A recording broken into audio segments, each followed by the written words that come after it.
Bonsoir.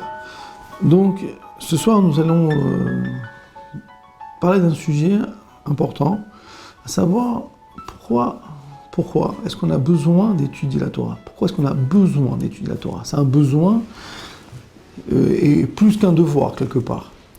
Il y a le devoir que Dieu nous demande dans la Torah d'étudier, nous demande de comprendre, de savoir. C'est marqué, il y a beaucoup de mitzvot. La question, pourquoi est-ce qu'un juif a besoin d'étudier la Torah? Il y a plusieurs mises en garde. On dit que, j'ai lu dernièrement dans la Masechet Kala que la bracha des enfants dépend de l'étude des parents. Voilà, ça permet aux enfants de se développer, de connaître la largesse, etc. Mais personnellement, pourquoi moi, j'ai besoin d'étudier la Torah? A priori, je pourrais vivre dans le monde comme tout le monde, il fait du commerce, on vit notre vie, on va en vacances, la vie est belle. Je veux dire, qu'est-ce qu'il y a besoin d'ouvrir un texte, de se garder du temps? Voilà, je prends un livre, je vous mets devant moi, et je comprends, Rabbi Eliezer dit, Rabbi Yehoshua dit le contraire. Qu'est-ce que j'ai besoin de tout ça? Au-delà de la connaissance de ce que je vais apprendre, qui va me permettre, par exemple, de savoir comment est-ce que je vais faire mon commerce, comment est-ce que je vais préparer mon Shabbat, comment est-ce que je vais manger kasher, tous les sujets de la vie, comment je vais attendre le Mashiach, on va reconstruire le temple. Toute la terre entière est marquée dans la Torah. C'est passionnant, on peut apprendre. Mais pourquoi est-ce que j'ai besoin d'étudier la Torah? En quoi de connaître? Je peux vivre sans connaître tout ça. Peut-être j'ai pas envie de connaître la Torah. Personnellement, quel bénéfice j'ai dans ma vie de tous les jours à ouvrir un texte et apprendre? Pourquoi? Il y a deux raisons très importantes. Et en vérité, ces deux raisons, elles viennent se compléter, n'en font qu'une seule. La différence fondamentale qu'il y a entre un homme et une femme, c'est que les femmes viennent à la naissance avec leur énergie nécessaire à leur existence, naturellement, son travail. Elles viennent avec la force du règne, ça veut dire qu'un père va avoir la gloire nécessaire pour être le père de ses enfants, que parce que leur mère parle du bien de leur mari en disant papa ceci, papa cela, et là, il devient un grand roi. C'est elle a cette force-là de faire régner les enfants, la maison, tout ce qu'il va y avoir, naturellement. Mais les hommes, non. Les hommes, non. Ils n'ont pas leur force, leur énergie nécessaire à leur vie, à leur existence, à la naissance. Et, nous dit les textes de la Chassidut nous disent que ce n'est que lorsque Mashiach viendra que les hommes auront naturellement cette énergie-là, pas pour l'instant. Et pour pouvoir récupérer leur force, eh ben, ils ont besoin d'étudier. On va expliquer pourquoi.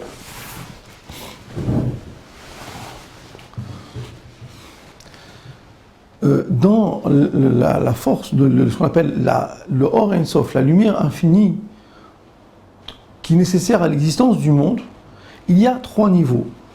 Le niveau extérieur de cette lumière, le niveau intérieur de la lumière et l'essence de la lumière, l'ossature de la lumière. L'extérieur, c'est cette lumière-là, elle se traduit dans la vie de tous les jours, par nos habits, notre façon de parler, le dehors, le besoin des maisons, etc. L'extérieur. L'intérieur profond de cette lumière-là, ce qu'on appelle Pnimiut Or Ein Sof, revient directement à la junte féminine.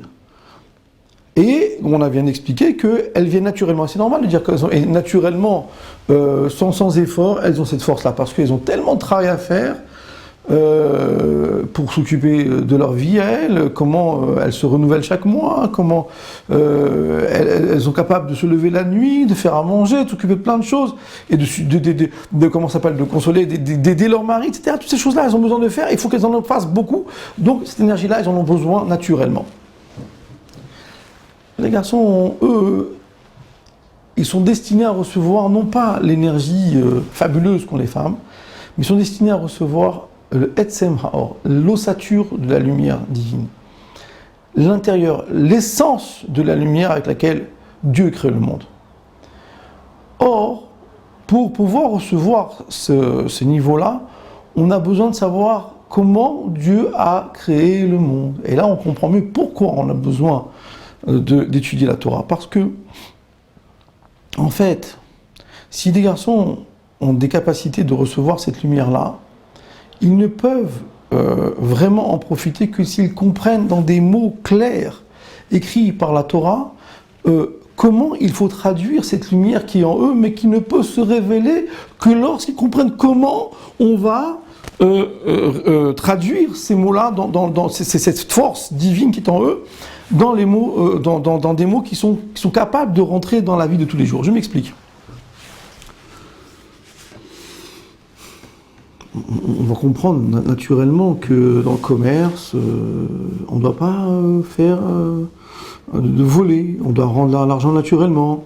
On va comprendre que la vie doit avoir un certain céder, un certain ordre. Pourtant, je vous donne une petite halakha comme ça qui peut rendre fou. Par exemple, on va dire que Lévi doit de l'argent à Shimon. Pour vous dire comment la Torah réfléchit. Lévi doit de l'argent à Shimon. Maintenant, il demande à Réhouven d'aller donner l'argent à Shimon à sa place. Une halakha dans le commerce, tous les jours. C'est une chose qui peut arriver. Voilà, je t'en prie, tiens, tu donnes ça à mon ami Shimon. Alors, qu'est-ce qu'il fait Réhouven? Il prend l'argent. Il dit la Torah, au moment où il prend l'argent là qui est ici maintenant, n'appartient plus à Lévi, elle appartient déjà à Shimon. Si maintenant, entre-temps, Lévi change d'avis, il vient voir Réhouven, il lui dit, écoute, rends-moi l'argent, je m'arrangeais pour lui faire venir. Eh bien, vous savez ce qui se passe. Si Lévi ne donne pas l'argent à Shimon, Réhouven va devoir lui rembourser. Parce qu'il a pris l'argent au nom de Shimon, oui, et il ne lui a pas donné. La seule solution dans laquelle la Torah dit, bon, il ne peut rien, c'est quand maintenant Lévi lève un couteau ou lève une arme, si tu ne me donnes pas l'argent, je te tue. Dans ces conditions, ça s'appelle voilà, main armée, et dans ces conditions, Dieu, la Torah requitte. Donc on voit par exemple une petite halakha de rien du tout qui vous arrive tous les jours. Tiens, prends l'argent, tu donnes, excuse-moi, rends-le-moi, je donnerai moi-même. Mais on vient de faire une catastrophe. Il y a plein de lois comme cela qu'on a besoin de savoir. Alors, ces forces-là, ça c'est pour le commerce, mais il y a plein d'autres lois.